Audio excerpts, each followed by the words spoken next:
call rolling and give it up for Homin Kwark. Homin Kwark is 16 years old and he is a CEO. I wish I was that.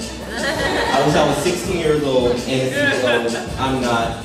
I just been home, school. But he is a CEO. He goes to Northwood High School in Irvine, California, and he is the CEO of Imagiscience. It is a non-profit science educational organization that aims to inspire interest in science.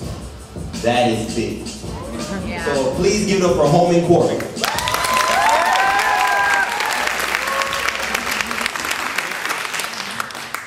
Hi everyone, I want to start off by asking you a question. What do you want to be? Or if you're an adult, what did you want to be when you were younger?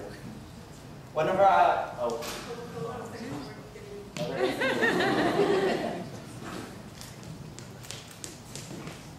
This technology stuff.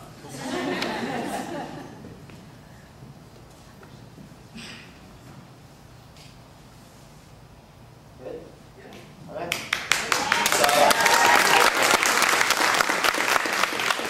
So I want to start off by asking you a question. What do you want to be? Or if you're an adult, what did you want to be when you were younger?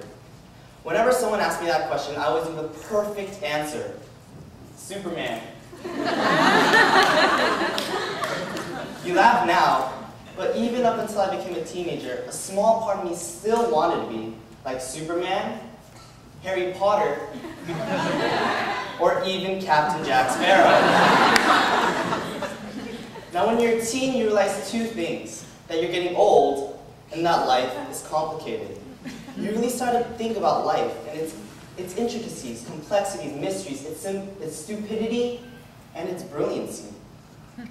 But the hardest part about life is figuring out where you fit in with the rest of the world. Let's say among 100 attendees at this event, 3 million people in the city of Los Angeles, and 6 billion different people in our world. So where do you fit in? How do you define yourself?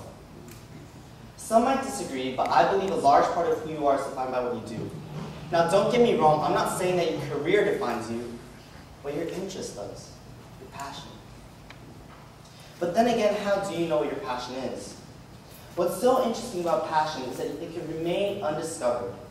Some people can live their whole lives without truly becoming passionate about something, without knowing that you have a passion for pencil carving, passion for street art, passion for scuba diving, or even passion for innovating. So how do you find your passion? There was a book that I read recently and it said, your passion and success start with opportunity. But I believe your passion can be found even earlier. I believe that your passion and success start with exposure. Take Steve Jobs. Steve Jobs worked at the Ulaanbaatar company as a summer employee when he was only in high school. He was then later exposed to the calligraphy as a college dropout, which later inspired the typefaces that revolutionized the simplicity of computer design. So you see, his early exposure to the world of science led him to create Apple.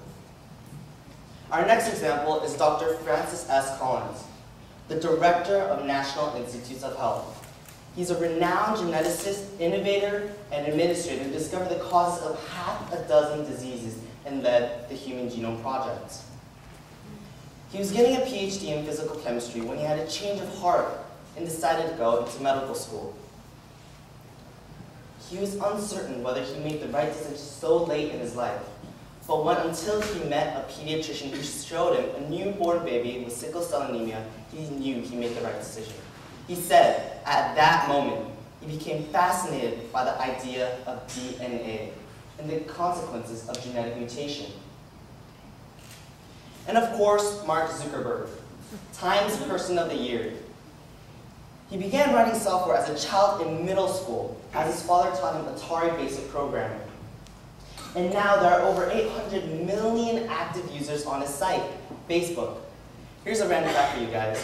Did you know that if Facebook were a country, its population would rank 3rd worldwide?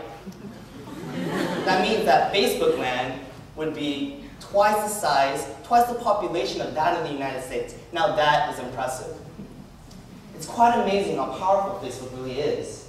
It helped rescue a lost dog, helped a patient find a kidney, and helped bring together people with a common mind. Now where else would you get a group of 700,000 individuals, highly educational individuals that touch hot surfaces just to see how hot it really is? So today, when we are here to celebrate the Universal Children's Day, you have to ask yourself, are students getting the exposure that they really need? Or better yet, are students getting the exposure that you wish you had gotten when you were younger? Are we providing each and every student equal exposure to reach his or her potential? We, the students, do not think so, especially in STEM: science, technology, engineering, and mathematics. Indeed, students are taking higher and higher levels of science education, as you can see from the exponential growth of the number of students taking AP Biology. But science instruction is still heavily based on imparting a body of knowledge and applying that knowledge to a predefined problem. And although there are great science organizations and competitions out there, more often than not, participation is often limited. In fact, we conducted a campus-wide randomized survey in one majority lower income and one majority upper income school, and found that students are strongly discouraged by these very organizations and competitions created to inspire them in science. 65% of the students said that these competitions and programs are rewarding to only a small percentage of students. In fact, and believe it or not, many science clubs are actually exclusive as well. You actually have to take an exam to join. So students who want to explore the field of science are not allowed to do so. This explains why that when students are upperclassmen, the tryout rate declines from 14% to 5%, and 80% lose interest altogether. Now this worries me, because our future demands STEM. Take a look at this infographic here. 80% of the projected jobs in the next decade require technology skills. That's 1.2 million job openings in science, technology, engineering, and mathematics. It also states that there's a significant shortage of qualified students to fill these careers because only 16% of bachelor's degree specialize in STEM in 2020. But the biggest consequence of the lack of exposure to the world of science is the inhibition of imagination. If you consider this screen to be everything and anything, then this circle represents life as we know it, and this as science as we know it. But this itty-bitty circle, compared to this vast cosmos, is science we're exposed to. So if students are only exposed to that small portion, how do we expect students to be interested in science? Or better yet, how do we encourage them to be imaginative and creative? What can we do? What should we do?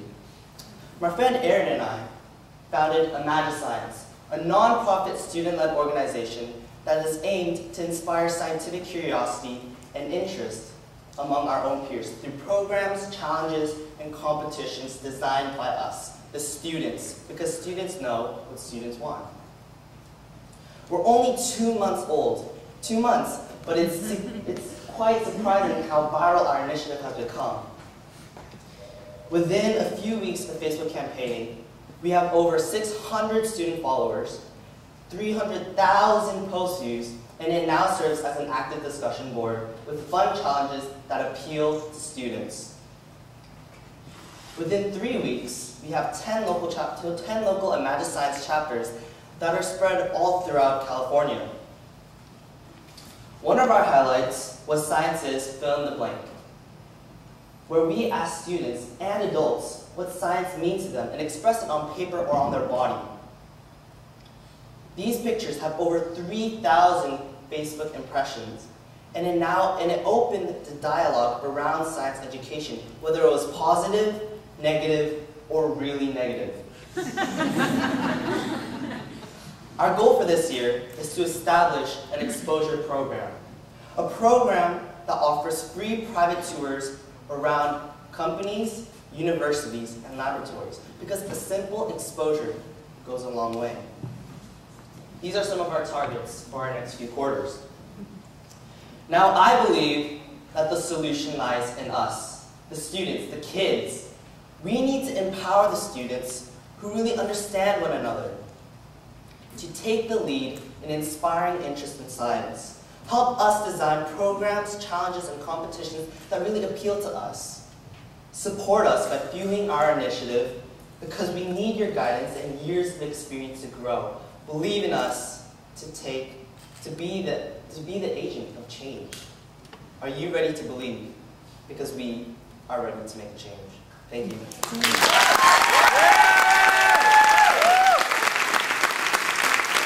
Give it a